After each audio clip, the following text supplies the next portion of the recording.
Nika, do you want to say anything about how this text came into being? I'm personally curious about that. How do you write together with four hands? So yeah, interesting how we write together.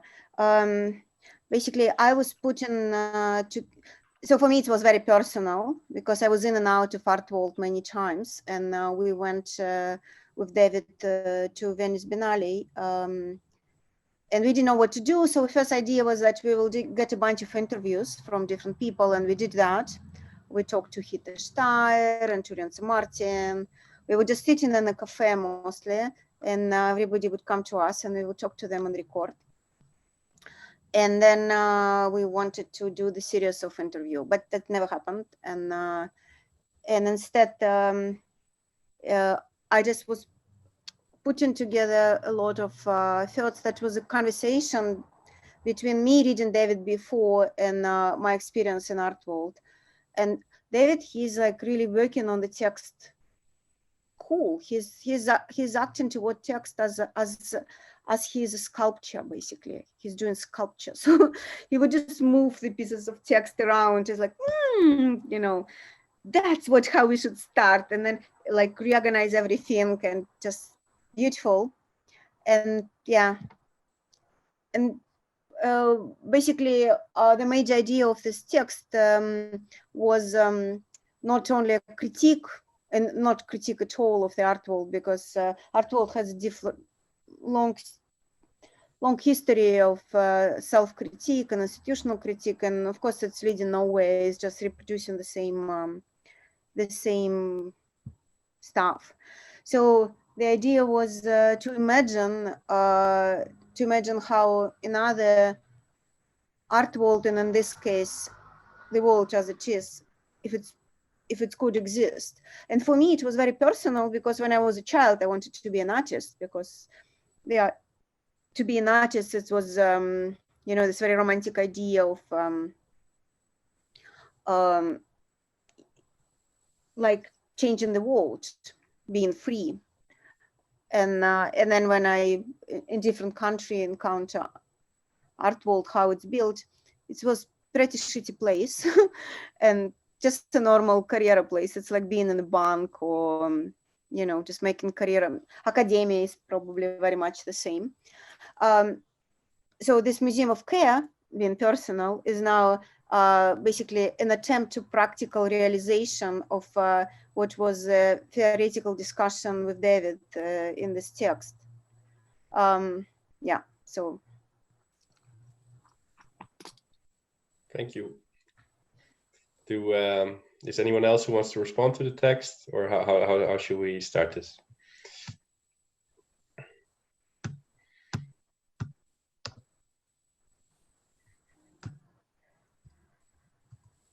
Maybe Dennis, you should. I didn't prepare a summary or anything, but I mean, I guess I had a question. Because I know, like Anca, one of the key points you're making early on in the text is, you know, art, like contemporary art, is at the apex of like you know, of like the art world. Where I could be wrong about this, but the way I read it was, it's like the apex of the art world, and the art world itself is a way for like the world of finance and capital to figure out what value is. If that's correct, then like how does that link come into place, you know, between finance and these like contemporary art? How can you repeat again the last question? How do the contemporary art world link to the financial capital? That was a question, yeah? Yeah, like how does that connection come about? You know, is it like unique to like this Western world? Like why is it that like it's that place of choice to decide what is valuable, you know? Like you can say it's a Western world, but Western world is now everywhere. But for example, in Rozheva, this is a very different art world exists. So Rozheva has a video commune, and the girl from video commune was describing Sivinas that when they went to New York for the exhibition, they were asked like, how do you finance your production? how do you apply for grants, who's helping you? And they, like she was saying, we didn't understand actually what we were asked, because we don't finance our production. We just tell people around who's living with us we want to do the host the classes for kids, let's say about video production in different part of Rojava, and the people just come up and help them, and that's how they do things. So they don't do the things that we are doing in the West. But the way how we do things on the West is, if you look at the mechanism of how art worlds function, it's like a perfect description of everything else. You know, it says like a perfect description of value creation system. So, and that's why art world is on top of every other world, art world in academia maybe. But like what you see in the text, and what I find interesting about it also is, like, academics hate academia, right? They hate the university. Artists, they probably hate the art world, most of them. And there's these periodic declarations that the art world sucks, and we need to, everyone is an artist. We need to get rid of the boundary between life and art, because everything is just collective creation. And you have this with the Romantics. You have it, well, in the text they mention Soviet Russia between 1905 and 1920, more or less. You have it with Joseph Beuys. You have it with relational aesthetics. This is a periodic thing, but somehow, so there's these two definitions of art, right? Art as a sort of revolutionary, not revolutionary, but something that's able to collapse certain borders, certain separations, and art is the pinnacle of the symbolic that you just put in your cruise ship to put it to as a store of value, basically.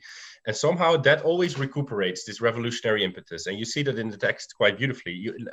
Another author that I was reminded of, and I actually looked him up, is Ron Scher, who has a very similar kind of argument, going back to people like Schiller and Kant and saying, hey, you know, there was something really revolutionary about the way they formulated aesthetics and the way the art world was conceived at the time, but it always got screwed up again. It always got screwed up again. And he has this one quote. This is about Dziga Vertov, where he says, the camera gains its autonomy when it plunges into the middle of facts to make them its own thing, and to make this thing an element of social construction. The choice is not between two kinds of art, it is between two sensible worlds. The old one, in which art was the name by which writers, artists, sculptors, and filmmakers put their practice at the service of a particular consumption. So that's the shitty art world. And the new one, the new Soviet world, by which they make things that enter directly into production in common, which is the production of common life. And I think this is kind of similar to what the text tries to do, right? Or am I totally off here?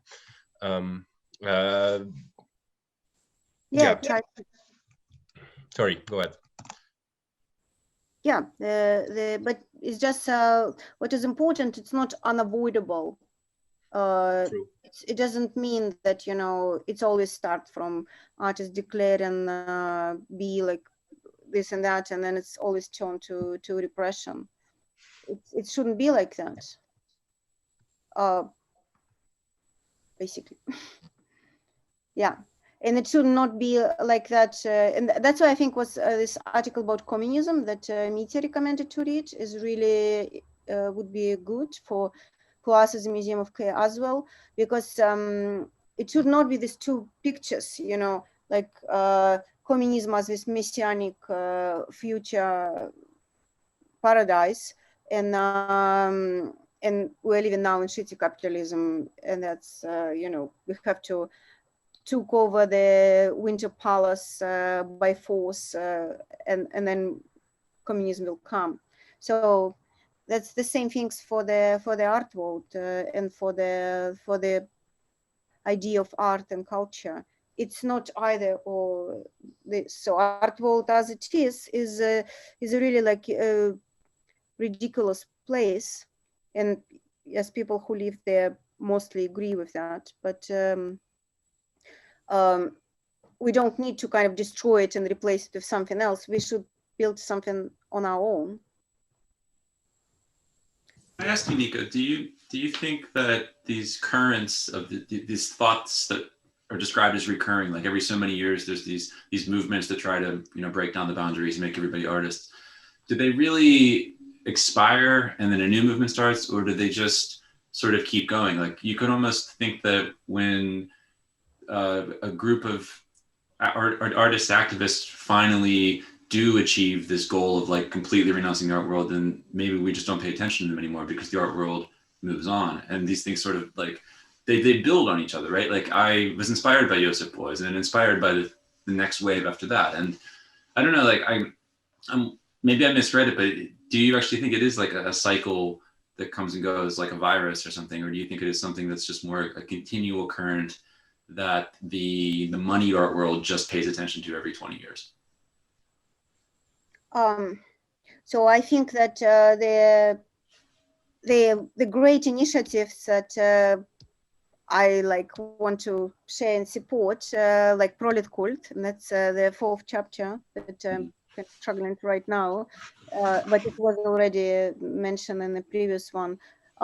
They actually, despite the fact that they were dismantled brutally, and in the case of Soviet Union, you can see how they were not forgotten. They actually were dismantled. So people were killed, like sent to Gulag, you know, so it was like really destroyed.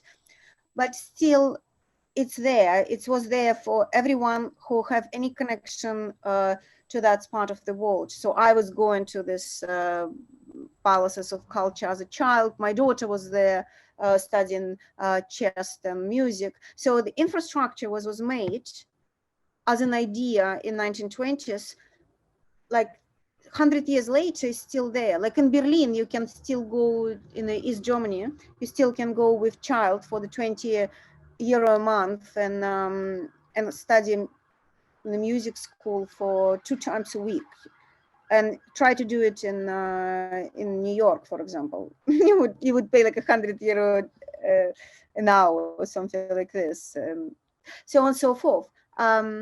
Yeah, I believe that the ideas, the infrastructural ideas of collective culture, they like whenever they prevail, they are with us for a long time. They practically never would be able, nobody would be able to destroy them completely. I had a question about the way the art market serves as like international money laundering and like a focus point of financial capital, and then is used to co-opt and to buy and co-opt art movements, like, for instance, the Gee's Bend quilters in the American South. African-American women made these and continue to make these incredibly beautiful quilts, which they made just for themselves and now are fabulously expensive and, bought and sold for investment purposes. So where does the combination between creativity and market, how does that work? Yeah, that's capitalism. So that's how it's work, you know. The art world is nothing, is not inventing anything specifically original here, but you can see how it's how people are producing something that is okay work or like collective cultural production, and then it's hijacked and resold and destroyed in that specific way. So that's actually very understandable and described many times. So what is like really ununderstandable for me is how much we actually can change the social order. If we really can do that, if it's really possible to decide that okay, let's fuck up and this is how it should be, and then just gather a bunch of people who understand that agree with that, and then just start to build it, and then it's going to work. So like practically, can we do that? So that was like a main drive of when we were talking with David about this essay. Because we started from thinking like, okay, let's like describe the anthropology of the art world, how like, you know, the financial capital is dealing in this way, or how like, you know, it happens here. What about, you know, different possibilities. But yeah, it started to get very boring quickly. And the exciting things was just to try to slowly, with the series of this text, to describe a very realistic picture of how things can function in a current system, work, and be like, you know, art communism. So that will be inhabited by these people that Malevich calls buditlyani, the people of the future, but who would live right now, you know. So I think but back to what you're saying there, Nika. I think there's something. It's a very interesting question, one I don't know the answer to, and that is it the society that you live in which gives you the art which you've got, or can art change the society? And I think what Amy is pointing out there as well, that there's this financial motive in a capitalist society, and you've got art which, you know, is sold and all the rest around the world. So can we, within the society which we've got, can we create a communist art, or do we have to have a communist society in order to produce an art? And just one thing, picking up in the essay a little bit, if I understood it correctly, you and David, I think you're quite critical of the Romantics. And I think that in the 19th century, the Romantics, and also going back to the 18th century, and people like Rousseau, they tended to stand out from their societies as being a little bit different, and perhaps showing a little bit of a way forward. But that may be something which I misunderstood from the essay. I don't know. But the point I'm making here is that I think it's an interesting question. Does art change society, or does society give us the art that is inevitably going to come out of that society? So I don't think it's separate things. So art didn't exist as a separate activity, you know. There is no value in like a beautiful carpet or cup if it's not, doesn't have social relationship. So anything valuable, the most valuable things are the social relationship themselves. So whatever can change the social relationship is art.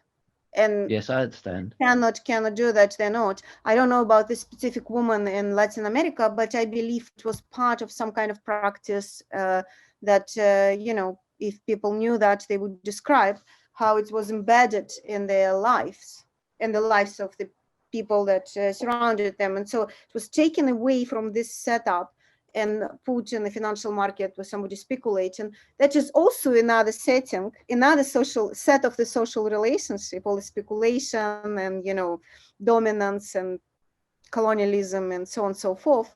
But yeah, maybe not the one that we particularly enjoy in being into.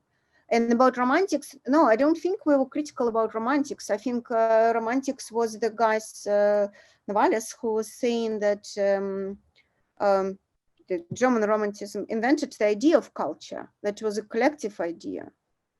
Okay. So do you see? It wasn't the idea of like, you know, some genius guy, man who is like sitting on the top of the world. Do you think that artists show us a way forward, or in any way, or do you genuinely think that art is purely democratic and it's a sort of a collective activity? And if you think that artists show us the way in some sort of a sense, is there a danger of vanguardism there? I don't know. Maybe it's like somebody else should. Maybe Vasily should reply to that question. If the artist shows a way to. Sorry, I didn't get the question. Can you please repeat it, Rob? Okay. Oh yeah, no, Mitya, if you got it, go ahead. So I am not ready to reply to the question, but I'd like to complicate it from a different angle, because I think the text. So one thing that I particularly liked about this text is that it also it continues the kind of meta theme of hierarchy. And one of the sort of key tensions that I think is this text talks about is that you know, art, and especially as conceived by the Romantics, is indeed sort of inherently democratic and egalitarian and sort of popular and collective, and sort of, you know, everyone is an artist, it's, you know, in some sense at least. So it's sort of inherently accessible. But yet at the same time, contemporary art is very hierarchical, right? And it's very sort of limited access sort of scene. And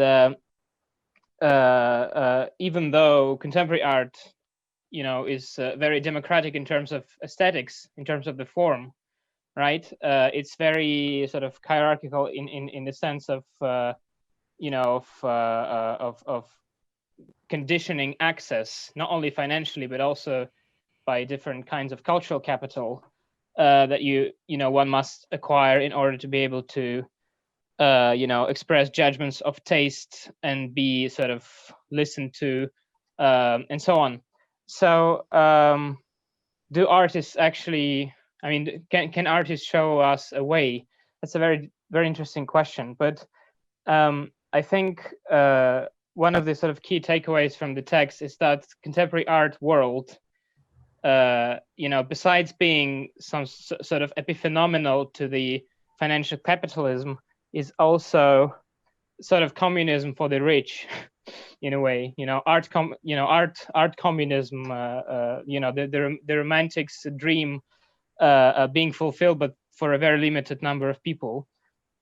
And so, one thing that I'm particularly interested in is basically, and I'm going to put it very bluntly and very sort of simply, but so my sense is that the sort of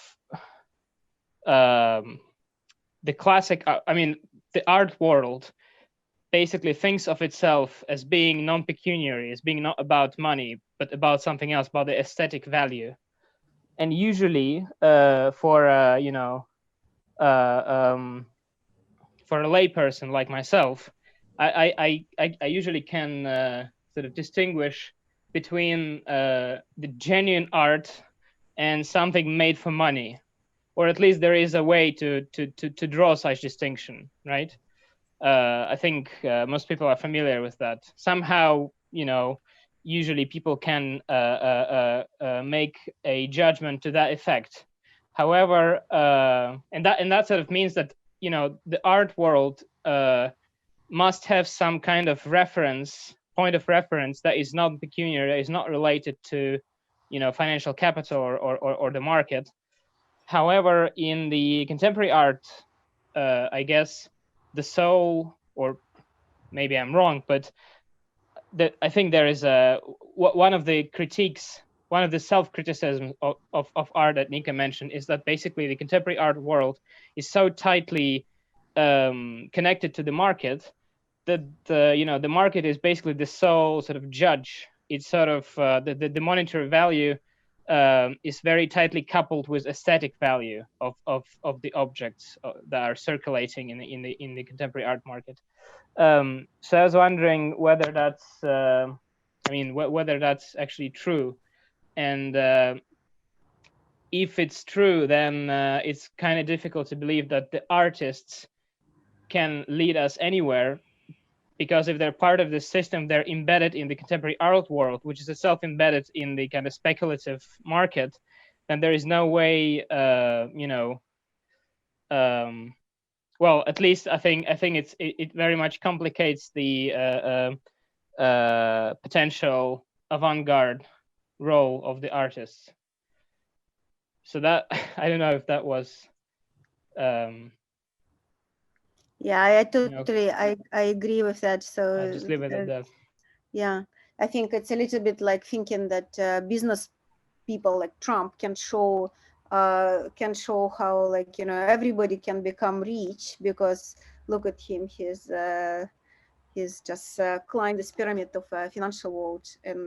And of course it's not true. Contemporary art world is very complicated, and some of the some of the art pieces that is very valuable for museums, for have a good reputation. A huge symbolic capital is not necessarily cost a lot, but they have to cost something in any case. So it's like the systems are working very tightly together, and yeah. So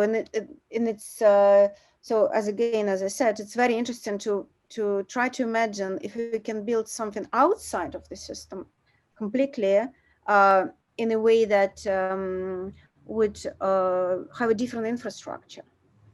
So that was the main interest of writing this essay from one chapter to another and going through David. So I would just put the things from David's books and say, oh, like, yes, so here's like this paragraph can be used. Here's that paragraph from that book could be used, so. But one question there would be is, look, I mean, there are these gestures of artists to get out of the art world somehow, right? And they're always recuperated by the art world because, as you also point out in the text, the art world only functions by producing scarcity. So whatever, like you had this Palais de Tokyo guy, right? Nicolas Bourriaud, he wrote about relational aesthetics, where you had artists doing a dinner party and calling it an artwork. But then it's an artwork because some museum or some gallery says, okay, this is an artwork. And by saying that, they produce scarcity, and it has a value. If you want to get out of that, and I think it's something we have to get out of, why would you still call it art? And I don't know. By the way, I also maybe there are other people that want to say something that haven't spoken yet and that were thinking of something. I would also very much encourage them. I'd like to say something here as well. Sorry. Yes, a very quick thing that. Yeah, sure. Go ahead. One issue, I would call it a critique or even criticism of Museum of Care itself. And I don't know about the text, but a common reading of the text is that I think we adopt this division of labor where we shatter people into different things, artist, engineer, activist. I think that if we're going to ask who does the social change, who's going to drive that? We have a name for that, activists, perhaps organizers. If we want to think about communism, there's that quote about how we can do one thing today, another tomorrow. So to hunt in the morning, fish in the afternoon, rear cattle in the evening. I apologize for quoting Marx. I rarely like to do that, but I think that's very appropriate. I think that for myself, when I want to do activism, me trying to level up as an artist or as a technologist or something, when I want to do social change, I have to put on different hats and I have to use different skills. I'm trying to level up in art because I want to express myself in a certain persuasive way that can't be accessed through normal, boring text. When I want to, how do we define communism? It is to each according to each from ability, to each according to need. So ability, ableism, making affordances for people because we can't do everything. That's what a technologist does. They make affordances. So would that be a road to communism? Hackers basically making affordances for people, amplifying them in ways. And I think, yes, that's a very important part, an important component of Museum of Care is amplifying people with certain affordances, like, the website, whatever you think of that, or chat rooms and such. So I do think that we are buying into this division of labor that shatters people by hyper-focusing on art. And that's not necessarily what the article says that we should do, but I think it is a common reading. And we see it in questions like, will artists show us the way? And I think the answer is certainly no, unless they have another component to them, which is basically being an activist or whatever it is that makes social change in the world and fixes our dystopian social logics and tries to make them more utopian or better.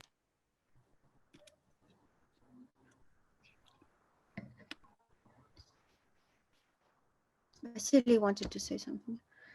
Yeah. I was just thinking about what TJ said about that. It's just like it seems to me that it reminds me what we now say about the avant-garde. At some point the avant-garde was considered as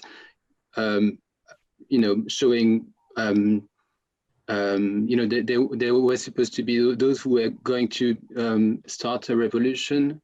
It's actually quite this idea is very present in Marxism, and it is not anymore. And I remember David talking about that during his course, and actually kind of scoffing at this idea that avant-gardism could be the way. But I wanted to get back to what we said about the art world, because I think it's actually much more complicated than what, you know, the way we try to present it. You know, so there are many assumptions in this text, and one of them is that the art world, which is more or less the contemporary art in this text, is at the top of some hierarchy. And I was wondering why it was the case, because, you know, many people might not agree with this. Thinking about what Graeber, David wrote before, I was like thinking that maybe he was referring to this, you know, monolistic kind of system of valuation where the only value is basically the economic value. And so if it is the case, then he's actually talking about a very specific art world, which is an art world that is exemplified by Jeff Koons, Damien Hirst, and this kind of people, but not really.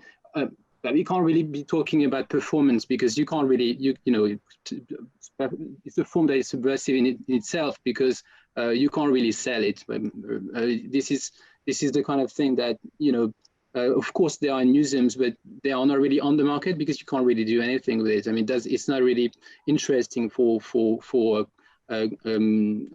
art dealers.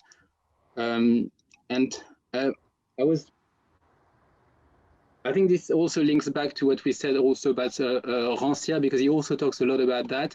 You know, there is always a hierarchy of art. So I'm becoming really messy now, but like I'm just going to say something about Romanticism, because for the Romantics, art was something important, but that was not art in general. That was a very specific kind of art. It was music. And just because of its form, because it could reach your heart directly. And there has always been this kind of hierarchy in the history of art. So yeah, that's it. So I just want to say that it wasn't about the art that have a financial value. It was about art as a representation of the high symbolic value for society. So something that the best, it's beyond like monetization. It's something like, it's an absolute desire, you know, you like like you just achieve the dream. That's what we were talking about. Of course, it's not about Damien Hirst is nobody. He's like a salesman, you know. He's not so rich. Compare him with some kind of oil guy. He probably poor student compared to some anonymous shareholder of you know, some oil stock exchange or whatever. Yeah. So it wasn't about connection between art world and the money system. Art world is small. It's used for some dirty deals, and some rich people use art world, but it's not about money at all. That's the interesting things about that. Then there is something to say about sociology, because the notion of art world actually comes from, I think, but not maybe not directly, but from someone called Howard Becker, and he was precisely coining this notion because he didn't want to talk about artists specifically. He wanted to talk about you know, about a world that was coordinated by many different people, but basically trying to say that it was a collective thing. Mm-hmm. Yeah. Yeah. We should go. You know. Mm-hmm. But like, it related to a little bit to what Nika said, is like, we now present the art world as some kind of pinnacle of capitalist value production, but two things there, right? Society is not totally monolithic, that it's not everything is overdetermined by capitalism. There are free spaces. And on a more basic level, most artists I know don't sell their work. They live on government subsidies. Most of them, they get grants. That's how they live. their work is not in some cruise ship. So there's socialist elements in some way, in some weird capitalist socialism, of course, but it's not all overdetermined in this market sense, I guess.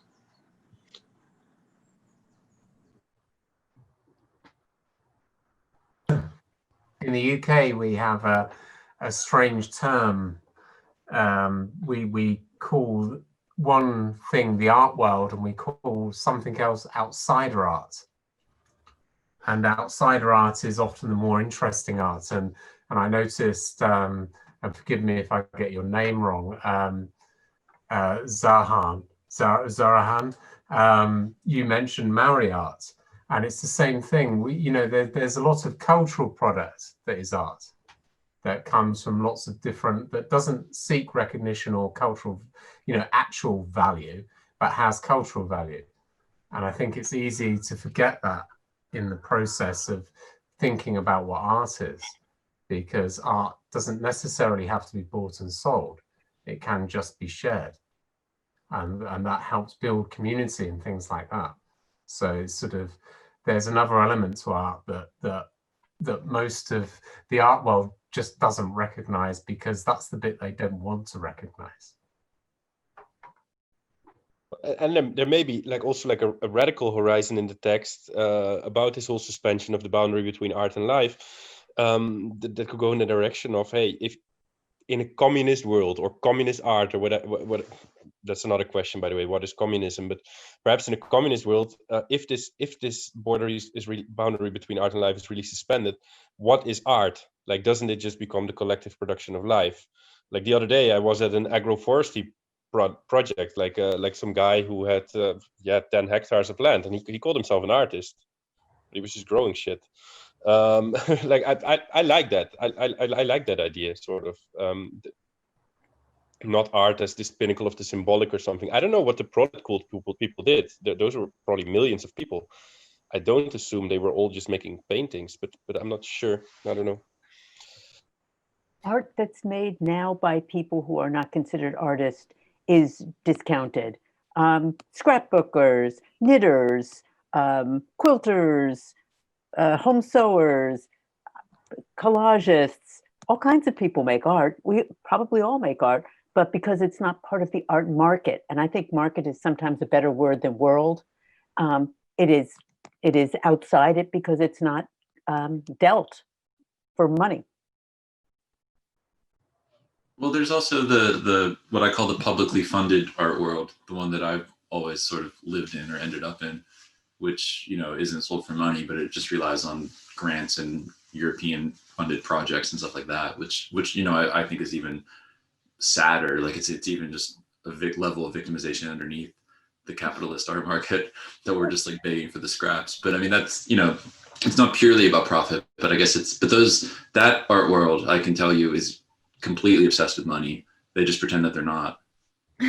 So this actually reminds me, in fact, in Amy, your point, I think, made me think about, nowadays people talk a lot about content, like social media content, and it's all user generated content, but it's just regular people using social media to do creative things. So you look at TikTok, you set aside the surveillance stuff of it for a second, but there's all of this sort of free kind of essentially art, really, right? Different types of dances and stories that people are telling on something like TikTok or other social media platforms. But that seems to be if we agree with this hierarchy, contemporary art is at the top, then it's almost content is at the very bottom because it's all supposedly free. But I think what's interesting is even that's now being used for advertising, right? That's where the advertising industry lives off, right? At the very bottom of this pyramid, where it's all user-generated content. That's where you get influencers and all these types of people. So it's through and through, wherever you are in the hierarchy, it seems there's always some level of capitalism or capitalization operating, maybe. Wow, yeah, that's very interesting how it's true. I didn't think about that. Yes, of course, all social media is a curated galleries. Everybody who has a page in Facebook putting up the pictures that they like, text or whatever. It's like a small museum or room of the museum. But then exactly how it's connected to the financial market. This is like the biggest possible money, you know. Who cares about Jeff Koons? If you compare him to the owner of the Facebook, let's say, yeah, who's capitalizing on all of these people, me too, who's every day posting something and generating content, yeah, and presenting the reality to the others and trying to change social relationship by doing that. Yeah, very interesting. Should we, Dennis, should we finish? To be Yeah, I guess so. It's 10:15. Are there any other people that had something on their mind that they wanted to say, but then they were too shy and they didn't do it yet? It's like I also find some. Hi, Mika. Oh yeah, I also find some artists in my country, China, that are very famous one. Sometimes they cooperate, make some artworks and cooperate with some very famous entrepreneurs and send it for free. And I was wondering, and they said it's like a gift, but I found sometimes art is used as a medium or a kind of like tools for some artists to accumulate it, like social impact. They would like to transfer it into another kind of maybe reputation or capital, or and even they when they try to make it for free, but still they got it's even more like like a reputation or something. So I just yeah, because I'm sorry, I went here late, so I didn't quite follow the whole like structure. Just some random thoughts. I think that's true all over the world. We had a recent thing in the UK where someone replaced a statue that was toppled of a slaver with another statue which was supposed to be much, better, but also claimed it almost instantly because they wanted the recognition of actually doing it. And had they not actually claimed putting the statue there, it would have been a wonderful act. But because they claimed it, they were just basically trying to shine a light on themselves. And it's like, well, you have to recognize, if you're going to make a social statement, why are you making that social statement? If it is only to make that social statement on your own behalf, if I'm reading what you're saying rightly, then yeah. Well, why is that a good social statement? Because you should make that social statement anonymously, effectively.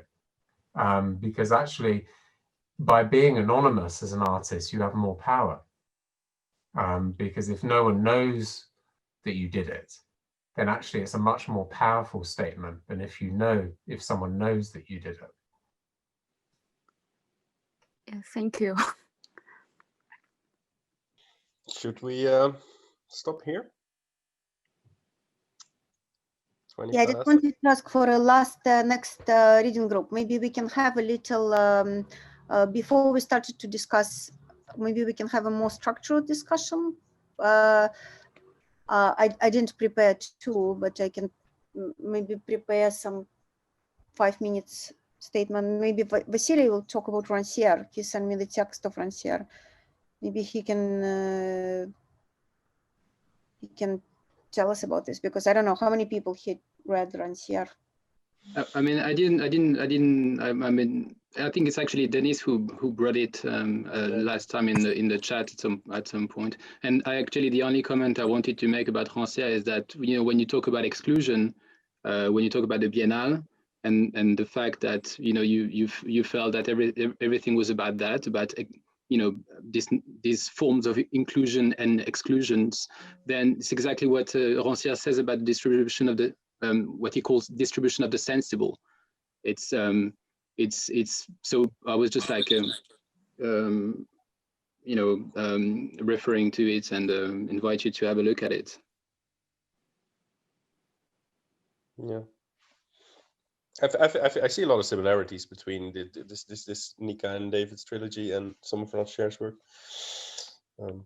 Yeah, and also in this, because he's pulling the same strings, kind of, because you mentioned Schiller, and that's true that he wrote actually a lot about Schiller, and he kind of draws some sort of a trajectory from Schiller to Marx and to the Situationists. So that's actually they're all examples that you also mention in your paper, but you probably take a bit of a different take.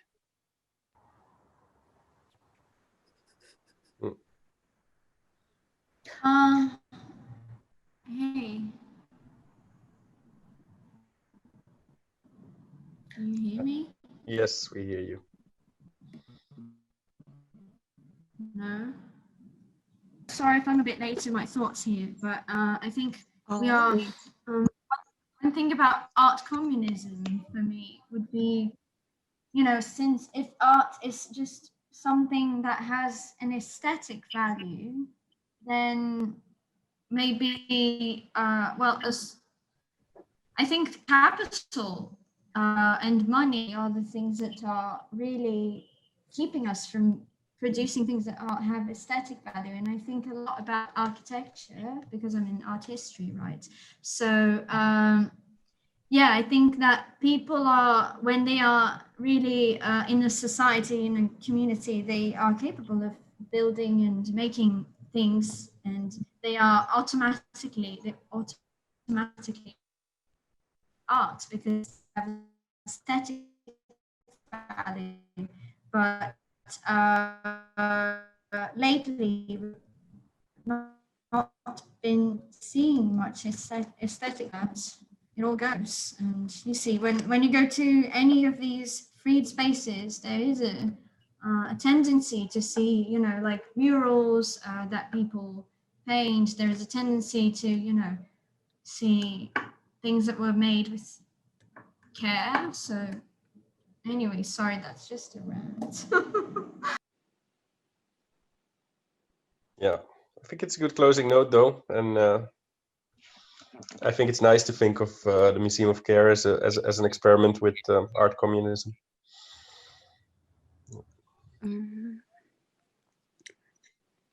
But actually, I suppose there are some discussion about genuinely, is it like the aesthetic value of art?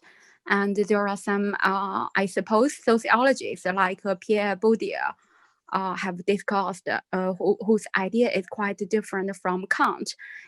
And he said, like, he argues that the aesthetic, he critique about the so-called aesthetic value, and how the aesthetic value is constructed. And maybe I can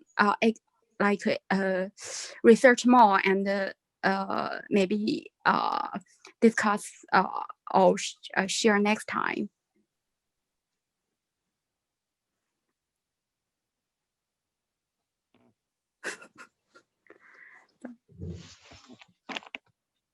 That sounds great. I hope you can. Yeah. Okay. Have a good Friday night, everyone. Bye. Yeah. Okay. See Everyone, you next turn time. on your microphone at once and see how much feedback we can get. Bye. Bye. Bye. Take care. Thanks. This was wonderful. Bye. Bye. Not this loud. Oh.